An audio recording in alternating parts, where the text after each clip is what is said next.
Hello students, कल हमने हमारा जो चैप्टर है मैंने कहा था कि वो कंप्लीट हो गया। लास्ट हमारा जो टॉपिक था वो था potential energy of an electric dipole in external electric field. And I hope आपको समझ में आ गया होगा। कोई प्रॉब्लम है तो पूछ लेना, है ना, कोई इशू नहीं है। कैसे भी पूछ लेना, कॉल करके या कैसे भी। लाइव क्लासेस अभी थोड़ा पॉसिबल नहीं हो पा रही है, जैसे ही टाइम मिलेगा मैं देख लूँगी, ठीक है भाई। अभी नहीं हो पाएगा लाइव क्लासेस, मुझे ही नहीं टाइम मिल रहा। इवन इस टाइम खुद के लिए ही वक्त नहीं मिल रहा। इस टाइम तो इतनी बिजनेस चल रही है। देख लेंगे, दिवाली के बाद देख लेंगे, या जैसे भी मेरा शेड्यूल बैठता है बीच में एक दो बार ले लेंगे, ठीक है।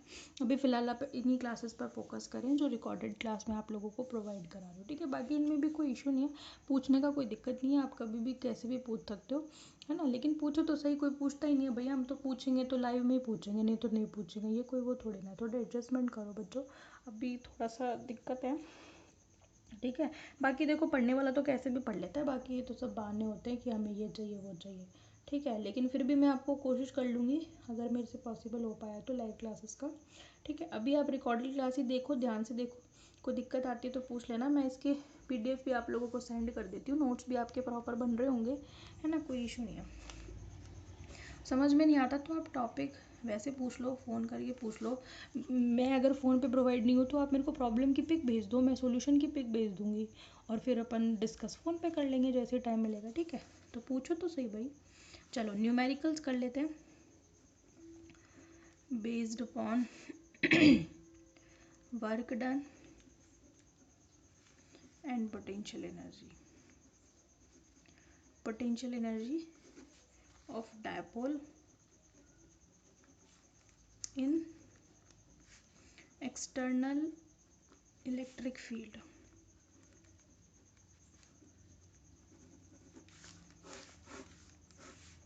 ठीक है, क्वेश्चन कर लेते हैं। सभी टॉपिक्स पे based question end to end ही हो गए हमारे। एंड टू एंड इसलिए करा देती हूँ क्योंकि टॉपिक उस टाइम पे ना माइंड में फ्रेश होता है। जब जैसे ही कराती हूँ तो उस टाइम पे फ्रेश होता है, तो उसके नेक्स्ट डे न्यूमेरिकल करने से वो टॉपिक और भी पक्का हो जाता है। इकट्ठे कराऊंगी न्यूमेरिकल तो दिक्कत आती है। हालांकि वो भी अच्छा रहता है, इस बहाने आप कम से कम रिवाइज तो करते हो। लेकिन अभी अगर हम सामने होते ना, आमने सामने क्लास होती तो कोई दिक्कत नहीं थी। अभी थोड़ा क्योंकि वीडियो सेशन चल रहे हैं तो इनमें थोड़ा मैं चाह रही हूँ कि आपका लिंक बना रहे, इसलिए हैंड टू हैंड करा देती हूँ सारे न्यूमेरिकल, ठीक है। तो पिछला हमारा जो टॉपिक था वो डायपोल पे बेस्ड था। डायपोल को अगर इनफाइनाइट से लेकर के आएंगे इलेक्ट्रिक फील्ड में तो कुछ वर्क किया जाता है, और वर्क कितना किया जाता है, PE निकाल लिया था हमने। और साथ ही साथ हमने ये भी देख लिया था कि उसको अगर अपन लेकर आए फील्ड में और उसको फिर थीटा एंगल से घुमा दे तो कितना वर्क डन किया जाएगा, टोटल पोटेंशियल एनर्जी कितनी होगी, ये सब हम देख चुके हैं, ठीक है। क्वेश्चन देखें आप इस पे बेस्ड, अच्छा क्वेश्चन आता है। क्वेश्चन है आपका, an electric dipole of charges, है ना, उसके चार्जेस बताए हुए हैं डायपोल के क्या क्या है, ठीक है। क्वेश्चन है, an electric dipole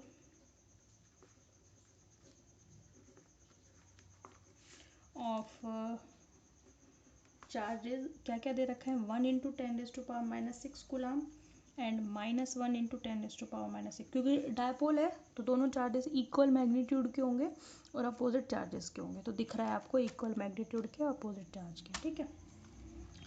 are at distance 2 centimetre, ठीक है। It is placed in a uniform electric field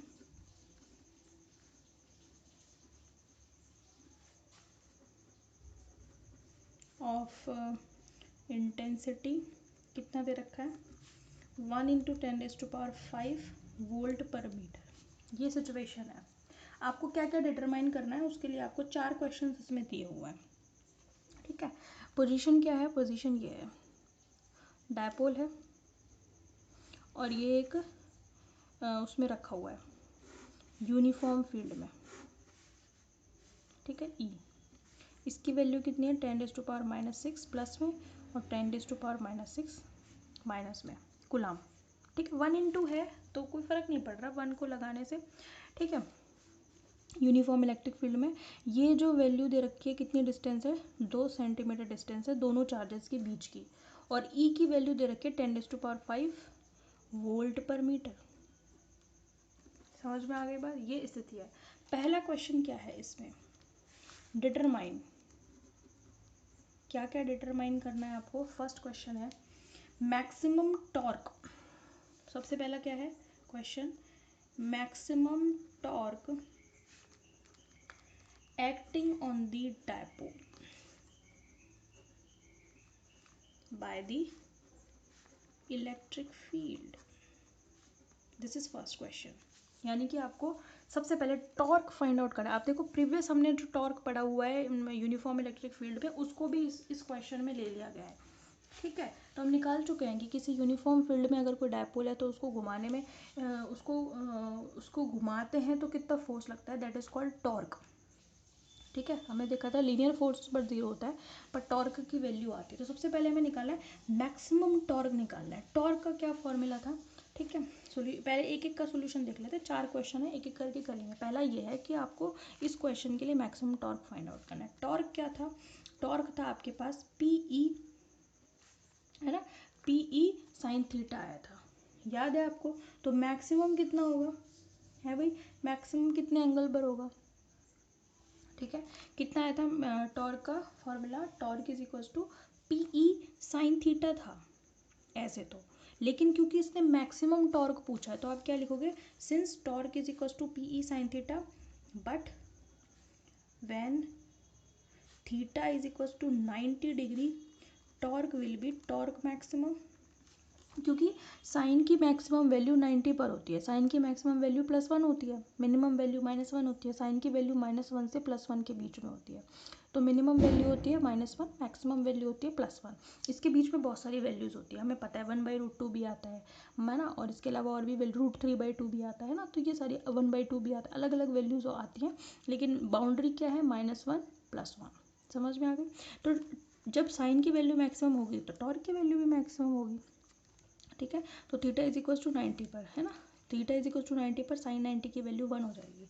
तो टॉर्क मैक्सिमम कितना आएगा आपके पास, पीई, है ना, पी क्या है, p is equals to dipole moment. Dipole moment पता है हमें क्या होता है, डायपोल मोमेंट कैसे निकलता है, किसी भी डायपोल के चार्ज और उनके बीच के डिस्टेंस को मल्टीप्लाई करने से मिलता है। यानी कि ये कितना निकलेगा, Q इंटू ए डिस्टेंस है इनके बीच की, जिसको मैंने 2 सेंटीमीटर उसने दे रखा है। ठीक है, ठीक है, तो टॉर्क मैक्सिमम कितना हो गया आपका, Q A into E. Q A क्या है, पी।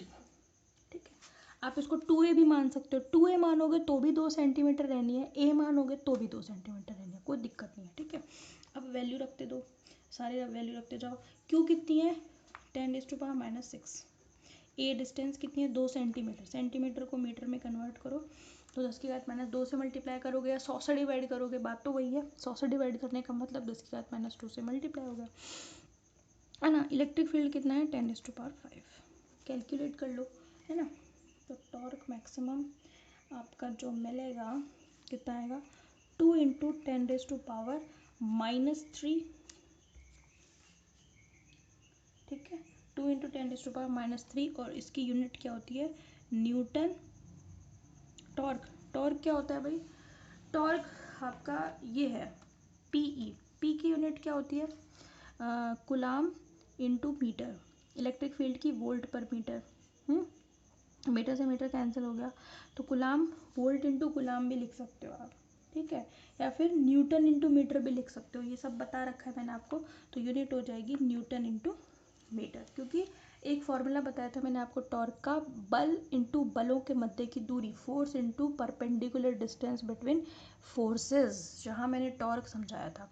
तो फोर्स तो हो गया न्यूटन, फोर्स की यूनिट तो, और उनके बीच के परपेंडिकुलर डिस्टेंस मतलब मीटर, तो न्यूटन इंटू मीटर, समझ में आ गई। तो दोनों यूनिट होती है न्यूटन इंटू मीटर, और you can say volt into कुलाम, volt into कुलाम इस फॉर्मूला से आएगी। समझ में आ गई बात, क्योंकि एंगल की तो कोई यूनिट होती नहीं है, वो तो डायमेंशन लेस होती है। ठीक है, समझ में आ गई बात आपको। तो इस तरीके से आपने क्या निकाल लिया, पहला क्वेश्चन मैक्सिमम टॉर्क। ठीक है, नेक्स्ट है आपका क्वेश्चन इसमें पोटेंशियल एनर्जी, सेकंड नंबर है पोटेंशियल एनर्जी, पीछे कर दो इसको, है ना, आएगा नहीं इसमें। नेक्स्ट है आपका potential energy, potential energy in the stable condition of equilibrium. याद है मैंने आपको अनस्टेबल स्टेबल दोनों के लिए बताई थी। हमने कल U इज इक्वल टू कितना फाइंड आउट किया है, minus P dot E. Potential energy इतनी तो निकाली है कल, मतलब कितनी निकाली है, minus P E cos theta. Previous video में ही निकाली है। तो थीटा की अलग अलग वैल्यू के लिए निकाला था हमने। थीटा की वैल्यू 0 होगी तो 90 होगी तो 180 होगी तो सब पे निकाला था। तो 0 पर तो कितनी वैल्यू आएगी, माइनस पी ई, तो वो अनस्टेबल, वो स्टेबल पर है। 90 पर कितनी आएगी, 0 हो जाएगी तो उसको तो क्या अनस्टेबल क्या स्टेबल कहोगे। फिर 180 पर क्या आएगी, प्लस में आएगी। तो जहाँ पोटेंशियल एनर्जी पॉजिटिव आएगी वहाँ अनस्टेबल इक्विलिब्रियम। अगर आपसे इसी क्वेश्चन में अनस्टेबल इक्विलिब्रियम के लिए पूछ लेता तो वहाँ पे पॉजिटिव में आ जाती, प्लस पी ई। मतलब ये फॉर्मूला तो यही रहता, लेकिन वहाँ पे एंगल आप 180 रखते तो वो माइनस माइनस प्लस हो जाते। ठीक है, तो आप क्या कहोगे, इन स्टेबल इक्विलिब्रियम कंडीशन, या आपको याद भी रखना है, इक्विलिब्रियम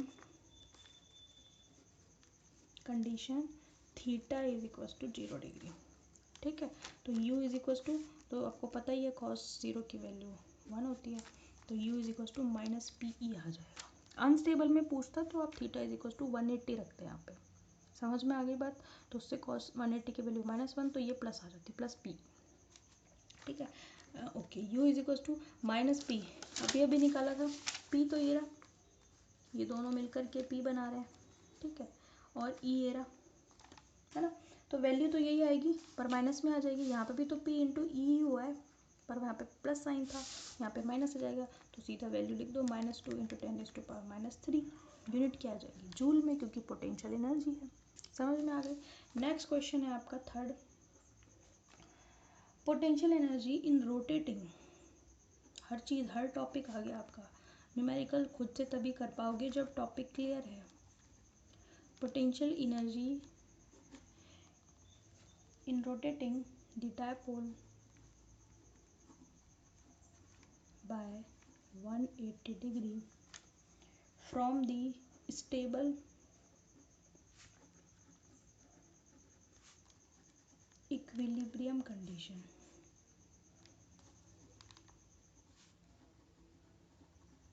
ये आपका नेक्स्ट क्वेश्चन है ना, फाइंड।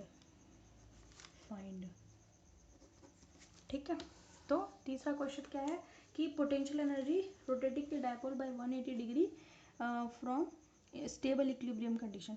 अब आपने फॉर्मूला निकाला था u is equals to, rotate करने में कितनी पोटेंशियल एनर्जी चाहिए होती है हमें, स्टेबल इक्विलिब्रियम से चाहिए हमें 180 डिग्री रोटेट करने के लिए। ठीक है, तो कल ही हमने निकाला है कि पोटेंशियल एनर्जी का क्या फॉर्मूला था, माइनस का पी ई कॉस थीटा, है ना। तो 0 से 180 स्टेबल इक्विलिब्रियम का मतलब theta is equal to 0 degree. ठीक है, तो थीटा इज इक्वल टू 0 से 180 पर आपको रोटेट करना है, तो कितनी पोटेंशियल एनर्जी चाहिए होगी। इसका मतलब थीटा की जगह पर 180 रखना है आपको। इसी क्वेश्चन को घुमा के वो ऐसे पूछ सकता था, फाइंड पोटेंशियल एनर्जी इन अनस्टेबल इक्विलिब्रियम, तो भी आप 180 रखते, या फिर इसने कह दिया कि रोटेट करना है स्टेबल से 180, है ना, तो जहाँ तक रोटेट करना है 180, तो आप थीटा इज इक्वल टू 180 रखेंगे आप यहाँ पे। ठीक है, तो आप क्या लिखोगे, at theta is equal to 180 degree, cos 180 degree की वैल्यू -1 होती है, u is equal to plus p E हो गया, वैल्यू यही आएगी पर पॉजिटिव पे आएगी।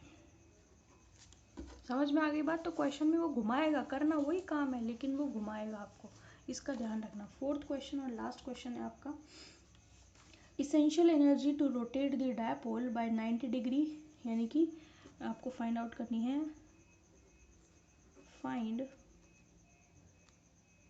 essential energy to rotate the dipole by 90 degree along the electric field। ठीक है, यानी कि उसको इलेक्ट्रिक फील्ड से 90 डिग्री हमें रोटेट करना है, तो कितनी वर्क डन या कितनी एनर्जी चाहिए रहेगी, तो आपको वर्क डन फाइंड आउट करना है। इसेंशियल एनर्जी से मतलब यहाँ पे है वर्क डन फाइंड आउट करना है। ठीक है। तो हमने डब्ल्यू का फॉर्मूला निकाला था, क्या निकाला था, डब्ल्यू इज इक्वल टू निकाला था PE 1 माइनस कॉस थीटा। अगर आपको अलग अलग एंगल दे रखे तो मैंने बता रखा है आपको उसके लिए फॉर्मूला लगाना, PE cos theta 1 minus cos theta 2 बताया था, ठीक है। लेकिन आपको अब इलेक्ट्रिक फील्ड की डायरेक्शन से, इलेक्ट्रिक फील्ड की डायरेक्शन ये है तो यहाँ पे थीटा इज इक्वल टू 0 है। अब आपको डायपोल को ऐसे करना है तो ये एंगल 90 डिग्री हो गया, तो 0 से 90 डिग्री घुमाना है। तो 0 के लिए तो cos 0 1 ही है, तो यहाँ तो कोई दिक्कत ही नहीं है, है ना। यहाँ पे 1 माइनस cos 90, cos 90 की वैल्यू क्या होती है, 0 होती है। तो W इज इक्वल टू कितना होगा, PE तो हम निकाल ही रहे हैं इतने देर से, तो कितना आएगा 2 × 10⁻³ जूल। अब बताओ, केवल कंसेप्ट क्लियर होना चाहिए, आंसर वही आ रहा है, बार बार वही चीज़ आ रही है, पर पता होनी चाहिए कहाँ कौन सी चीज़ निकालनी है। समझ में आ गई बात आपको। तो ये आपका क्वेश्चन कंप्लीट हो गया, इससे बाहर चीज़ें नहीं जाती हैं, ठीक है। तो घबराने की जरूरत नहीं है, बाकी बुक के पीछे बहुत से क्वेश्चन है, आप प्रैक्टिस करते रहना, कोई आती है दिक्कत तो पूछ लेना। कल हम नया चैप्टर शुरू करेंगे, है ना। नेक्स्ट चैप्टर हमारा जो नेक्स्ट वीडियो होगा उसमें इलेक्ट्रिक कैपेसिटेंस, इलेक्ट्रिकल कैपेसिटेंस नई चीज़ है बिल्कुल, कैपेसिटेंस आपने इससे पहले बिल्कुल नहीं पढ़ा, तो ध्यान से पढ़ना बिल्कुल, ठीक है। क्वेश्चन करते रहना, कोई दिक्कत आए तो पूछ लेना, ठीक है। Okay thank you. क्वेश्चन लेकिन तभी होंगे जब टॉपिक क्लियर है, टॉपिक ध्यान से पढ़ो, टॉपिक कर लो एक बार, उस पर बेस क्वेश्चन करते रहा करो, जिससे पता चलता रहे कि टॉपिक कितना समझ में आया है, कितना कॉन्सेप्ट क्लियर हुआ है। तो क्वेश्चन जो है आपके बुक में सॉल्व भी हैं, अनसॉल्व भी हैं, अनसॉल्व भी करो, नहीं आते तो मेरे से पूछो। जब तक क्वेश्चन नहीं होंगे टॉपिक पे बेस्ड, आप पहचानोगे नहीं क्वेश्चन को देख के कि भाई हाँ ये न्यूमेरिकल किस टॉपिक से है, कैसे करना है, तब तक आपको इसका मतलब टॉपिक भी नहीं समझ में आया। रट्टाफिकेशन से चलोगे तो फिर पार नहीं पड़ेगी, ठीक है। Okay thank you.